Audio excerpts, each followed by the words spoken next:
I still didn't understand why, J.K. didn't have as much hype as he did, and we were all just saying, this is your time to prove it.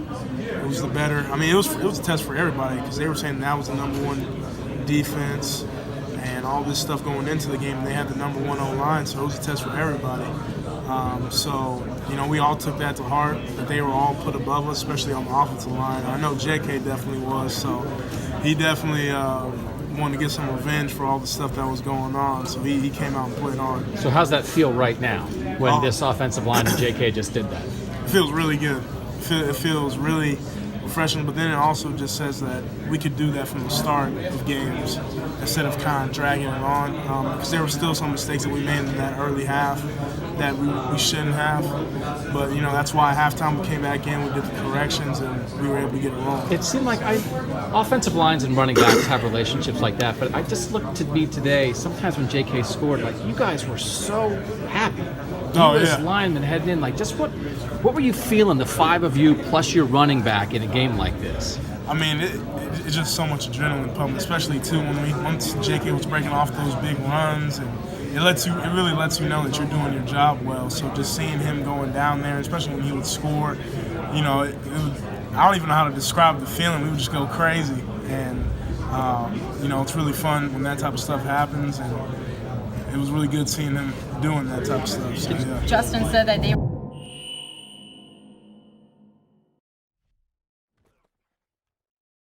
everybody. Welcome in to the Horseshoe. Ohio State 38, Wisconsin 7. This is Rapid Reaction, brought to you by Byers Auto. That's Tim May. That's Jeremy Birmingham. I am Austin Ward, and my goodness, I don't know where to begin. I did predict a 31-point win, so I can't act like I'm completely surprised by what happened out here today. But when you added in a Wisconsin defense, Tim, that was really good, some terrible conditions with the weather, the fact that Ohio State just stormed through this game, that to me was the most complete performance from the most complete team in the country, and I don't know any other way to say it. We saw some remarkable things today. By the way, I picked Ohio State 41-17, so I was way off on the 17 part, because if they don't get that blocked punt set up at the 30-yard line, I'm not sure Wisconsin scores today, but I digress. They might not cross midfield. Exactly. Remarkable the way the offensive line and Ryan Day and the offensive staff were dedicated to running the ball again, and it finally breaking open for J.K. Dobbins, who, by the way, today asserted himself as the best running back in the Big Ten. In the country. Then Chase Young put on one of the great performances by a defensive player I've ever witnessed at Ohio State, and really changed the game with those two strip sacks. So where do you start? Where do you end? But Chase Young is a good starting place, and so is J.K. Dobbins. Chase Young is the best defensive player in America. Jeffrey Okudah is the best cornerback in America. J.K. Dobbins is the best running back in America. This is probably the best offensive and defensive line combo in America.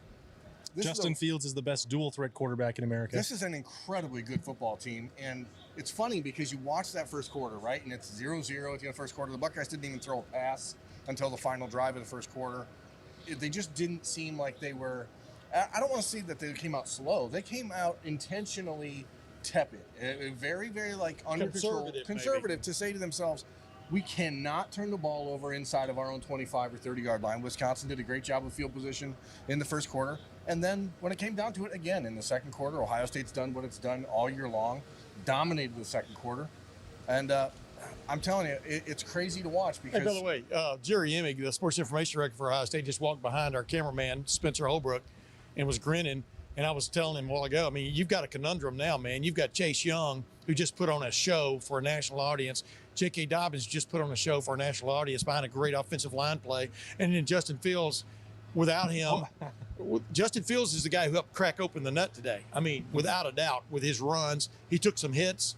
I mean, this is an interesting, who do you promote the most? Well, it's a dream scenario for them because, look, Chase Young, I've been saying this to you guys for weeks. He is the best player in college football. You said Correct. Defender. Correct. He's the best player in college football. He deserves Heisman traction. He deserves to be in New York.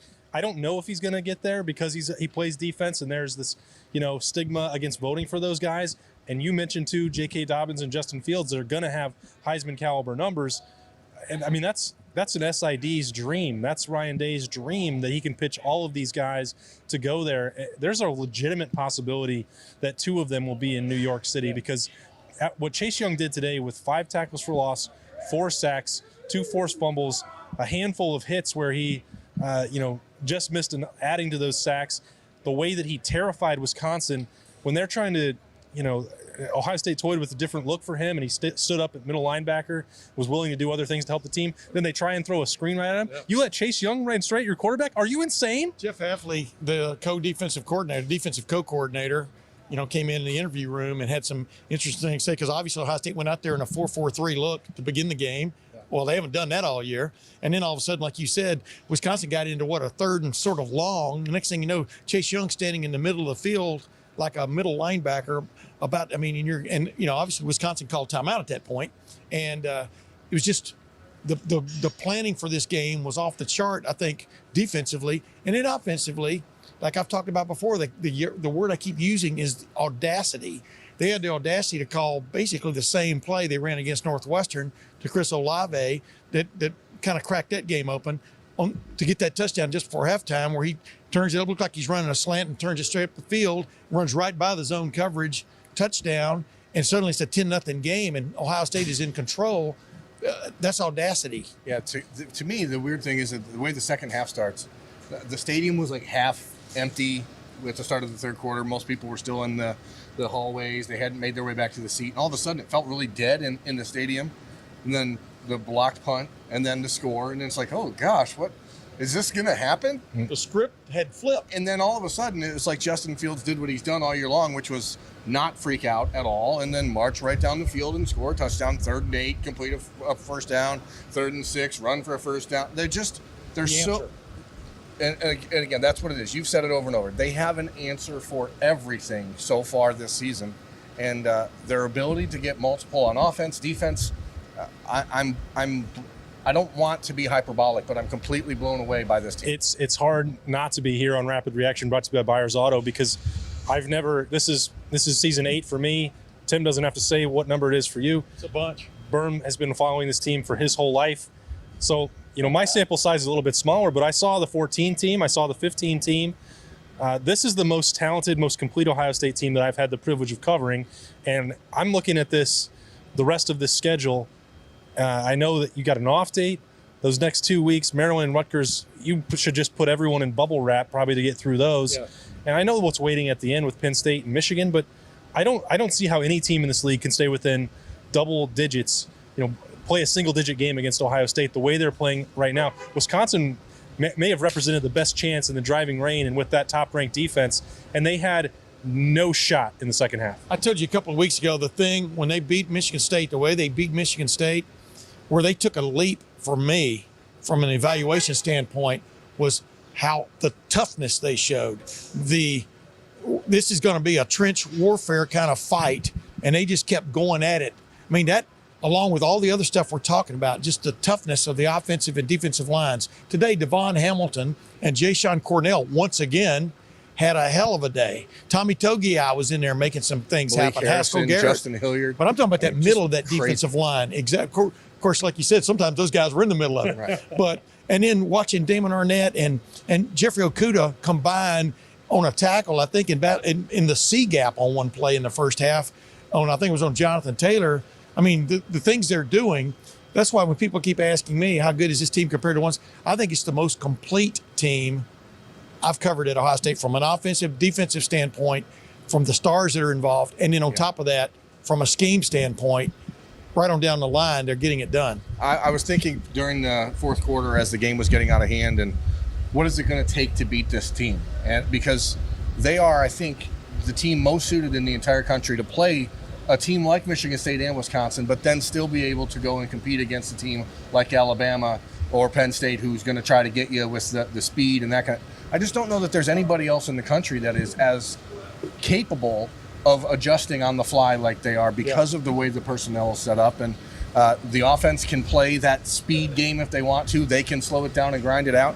I mean, we're talking about the Heisman Trophy, and I got a picture of Master Teague today that he is doing the Heisman pose on someone, and I thought to myself, hell, next year it's going to be Justin Fields and Master Teague that they're going to be competing for the Heisman Trophy. That's why I think this year you let it go to JK or Chase, and you push those two and let Justin and Master go at it next year. But Well, unfortunately, it doesn't matter who you push because the voters are going to do what they want to do. Sure. And Justin Fields' numbers, you may not be able to ignore them. He's at 33 touchdowns now through the first 8 games of his career. This was the number 1 ranked defense in the country. They put some shots on him. I'll let you finish your thought, Berm, but you might not be able to stop it because this kid is so far ahead of where everyone thought he would be. When you're talking numbers, Chase Young, obviously 4 sacks today, ties the school record. He's now got a 1/2 a sack away from breaking the all-time school record for sacks in the season, as you predicted he would before the year started. And bold predictions Well, he's for the 1/2 season. sack away from tying Vernon Golston in 2007 with 14. But what you're seeing out of Chase, and he said it after the game, he's like, we are going to be as good as we are focused. And I know that the national media in the next 2 weeks is going to talk about this football team and how good they are, with Maryland coming into this stadium on November 9th. Maryland, who they should have lost to a year ago in College Park. And to me, the step that will really show where they are is how they play that game. I agree. Because we thought they had fixed their defense, remember last year? Right. And then they go to Maryland, overtime, 52-51. Are you kidding me? you maintain focus for that one. If you come in here and you do what you're supposed to do that day, to me, that answers all the questions. And I know that every week we're like, what's the next test? To me, that's the next test. Well, the test here now, as you say, Berm, as we wind it down here on Rapid Reaction, brought to you by Buyers Auto, they're going to go into this off date. You touched on the national media. The first college football playoff rankings are about to come out. Ohio State could very well be number 1 when that committee gets together and evaluates everything with no preseason polls in their mind. LSU could be there. We'll see what happens.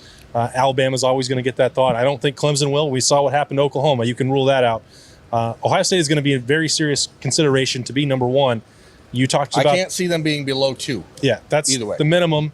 Then you've got Heisman, so you're going to have people coming in to talk more to Chase Young. We already did that. Most people have already written their features. Ours, if you haven't seen it, lettermanrow.com, breaking down film with Larry Johnson.